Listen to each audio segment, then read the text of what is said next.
สบายดีบรรดาท่านจะมาสืบต่อเผยแพร่บทอธิบายประมวลกฎหมายแพ่งซึ่งจะมาลงเลิกในมาตรา125การขอสร้างตั้งสมาคมการขอสร้างตั้งสมาคมให้ปฏิบัติตามเงื่อนไขระเบียบการและขั้นตอนที่ได้กำหนดไว้ในกฎหมายและระเบียบการที่เกี่ยวข้องตัวนี้ถือว่าเป็นเนื้อในของมาตรา125และต่อมาจุดประสงค์ของมาตรานี้ก็เพื่อกำหนดให้รู้ถึงกระบวนการในการดำเนินการสร้างตั้งสมาคมตัวนี้ถือว่าเป็นจุดประสงค์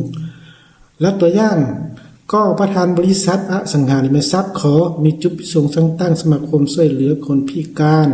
ชื่อว่าสมาคมฟ้าสว่างซึ่งการขอสร้างตั้งสมาคมแม่นอิงใส่ขั้นตอนดังนี้ 1. การเสนอรับรองการแต่งตั้งคณะกรมขอย 2. การเสนอขอเปิดกรมผสมสร้างตั้งสมาคม 3. การเสนอขอรับรองเอากฎระเบียบและคณะบริหารสมาคม 4. การเสนอจดทะเบียนสมาคมตัวนี้ถือว่าเป็นตัวอย่างนะสนานการเผยแพร่มาตรา125มาฮอดนี้ก็ได้สิ้นสุดลงเพียงเท่านี้ขอขอบใจ